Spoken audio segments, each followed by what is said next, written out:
नमस्कार, मैं doctor Amit Agarwal, paediatrician. आज हम चर्चा करेंगे वैक्सीनेशन। क्यों ज़रूरी है वैक्सीनेशन बच्चों में? वैक्सीनेशन की वजह से कई बीमारियां हमारे देश से बल्कि इस वर्ल्ड वर्ल्ड से भी हम इरेडिकेट कर चुके हैं या इरेडिकेट करने वाले हैं, जैसे स्मॉल पॉक्स, जो सिर्फ एक वैक्सीन की वजह से ही हम इस बीमारी से मुक्ति पा पाए हैं। पोलियो जो हमारे देश में लगभग खत्म हो चुकी है, सिर्फ वैक्सीन की वजह से ही कर पाए हैं। बच्चा जब पैदा होता है तब से ही इस कई बीमारियों के वैक्सीनेशन स्टार्ट हो जाता है। मेनली हमें प्रॉब्लम क्या होती है कि पहले साल तो माँ बाप बहुत ही एक्टिव रहते हैं वैक्सीन कराने में, पर जैसे जैसे बच्चा बड़ा होता है वो वैक्सीनेशन छूटता चला जाता है। कई प्यारे बच्चों का हमने देखा है कि वैक्सीनेशन हो ही नहीं पाता है 1 साल या 1.5 साल के बाद। लेकिन वैक्सीनेशन की वजह से कम नहीं तो 20-25 बीमारियों से, जो जानलेवा बीमारियां हैं, उससे बच्चे को हम बचा सकते हैं, उनकी ज़िंदगी को और अच्छा बना सकते हैं, हेल्दी लाइफ दे सकते हैं और हॉस्पिटलाइजेशन रेट भी कम कर सकते हैं। जब बच्चा पैदा होता है हम उसको जैसे 3 टीके तभी लग जाते हैं, hepatitis B, polio drop, BCG. इसके बाद जब बच्चा 6 हफ्ते का होता है तो मेजर वैक्सीनेशन होता है, जिसमें सबसे बड़ा कंफ्यूजन पेरेंट्स को आजकल ये होता है कि पेनफुल, पेनलेस, ये 2-3 वर्ड्स हैं जो आजकल बहुत प्रेवलेंट है। हालांकि दोनों वैक्सीन में ऑन पेपर एफिकेसी में, जिसे हम कहते हैं, कोई फर्क नहीं होता। पेनफुल लगवाए या चाहे पेनफुल लगवाए, काम दोनों बराबर करती हैं। फर्क क्या है? पेन का फर्क नहीं है। सुई का पेन तो होगा ही होगा बच्चे को। एक ये मिथ होता है कि दर्द ही नहीं होगा, नहीं, पेन का, सुई का दर्द तो होगा ही, क्योंकि दोनों में सुई लगेगी। फर्क होता है पेनलेस में कि उसमें बुखार आने के चांसेस, पैर में सूजन आने के चांसेस बहुत कम होते हैं। आ सकते हैं बट काफी कम होते हैं। लेकिन जो पेनफुल वाला होता है उसमें बुखार, सूजन, ये दोनों चीजें आने के बहुत ज्यादा चांसेस होते हैं। 48 से 72 घंटे तक बच्चा क्रैंकी रह सकता है, परेशान कर सकता है, लेकिन ठीक हो जाता है ये 3 दिन बाद। अब इसमें डिसाइड करना ये सिर्फ पेरेंट्स के हाथ में है, क्योंकि जैसे मैंने कहा एफिकेसी दोनों वैक्सीन की बराबर होती है। और ये एक और मिथ होता है कि अगर बुखार नहीं आया बच्चे को तो यानी कि वैक्सीन ने काम ही नहीं किया। नहीं, ऐसा नहीं है। वैक्सीन दोनों बराबर काम करती है। और भी बीमारियां हैं जो वैक्सीनेशन से जो बिल्कुल ही हम अवॉइड कर सकते हैं, जैसे हेपेटाइटिस बी, हेपेटाइटिस ए। अगर वैक्सीन टाइम पे लगे तो ये बीमारियां नहीं होती हमारे बच्चे को।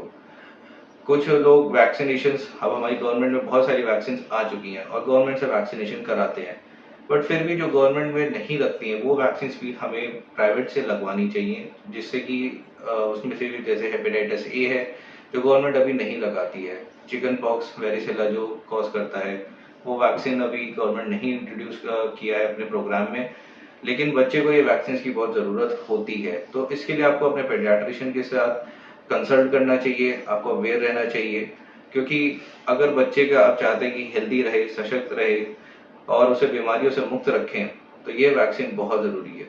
अब बात करते हैं कि जैसे कुछ बच्चों में अगर वैक्सीनेशन नहीं होता, ना गवर्नमेंट का वैक्सीन लगा है, ना प्राइवेट का वैक्सीन लगा है, तो बच्चे शुरू से प्री डिस्पोज रहते हैं बहुत सारी बीमारियों के। जैसे नवजात शिशु के बाद जो पहले 6 महीने होते हैं उसमें बच्चे को दस्त होने का, जो रोटा वायरस होता है, उससे बहुत ज़्यादा चांसेस होते हैं अगर उसे रोटा वायरस वैक्सीन नहीं मिली है। निमोनिया के बहुत चांसेस होते हैं अगर उसे निमोनिया की वैक्सीन नहीं मिली है।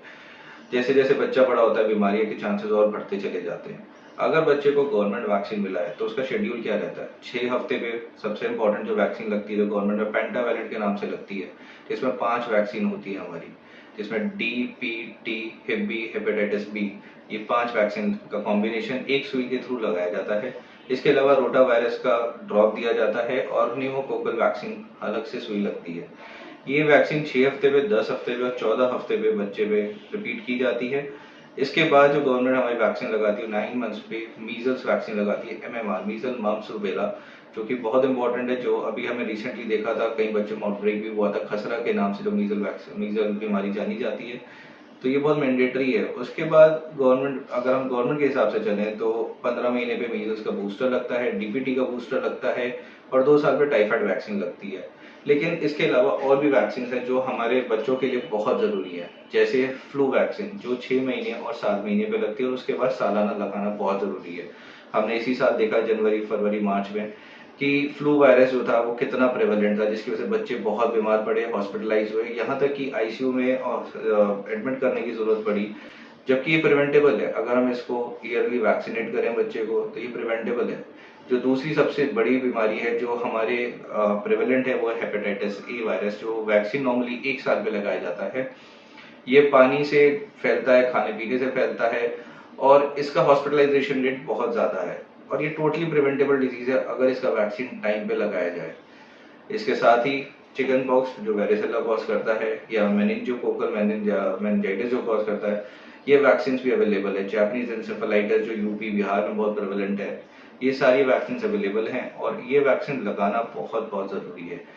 तो जापानीज एंसेफेलाइटिस मेनिंजोकोकल ये वैक्सीन ज़रूर लगवानी होती है बच्चे को और ये हर बच्चे का हक है कि उसे ये सारे कीटाणुओं से प्रोटेक्शन मिले, वैक्सीनेशन मिले।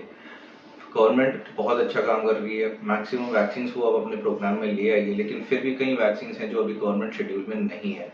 तो उसके लिए आपको अवेयर होना है, आप अपने पीडियाट्रिशियन से मिलिए, उनसे पूछिए कि क्या क्या वैक्सीन मेरे बच्चे को ज़रूरत है, क्या लग चुकी है और क्या लगानी हमें चाहिए, कौन सी गवर्नमेंट से लग सकती है, कौन सी प्राइवेट से लग सकती है। इसकी अवेयरनेस होना बहुत ज़रूरी है। अगर आपके बच्चे का वैक्सीनेशन छूटा हुआ है तो इसका मतलब ये नहीं है कि नहीं लगेगा। सपोज बच्चा 1 साल का हो गया है, 2 साल का हो गया है और उसको 1 से 2 साल के बीच में वैक्सीन नहीं लगा है, तो आपको तुरंत उसका वैक्सीनेशन कराना चाहिए। आप अपने पीडियाट्रिशियन से मिलिए। हर वैक्सीनेशन हर एज पे लग सकता है, कुछ वैक्सीन की एज लिमिट होती है बट काफ़ी वैक्सीन बाद में भी लग सकती हैं, जिसे हम कैचअप वैक्सीनेशन बोलते हैं। Vaccination is a must to prevent the hospital admissions for a good health of a child free of diseases.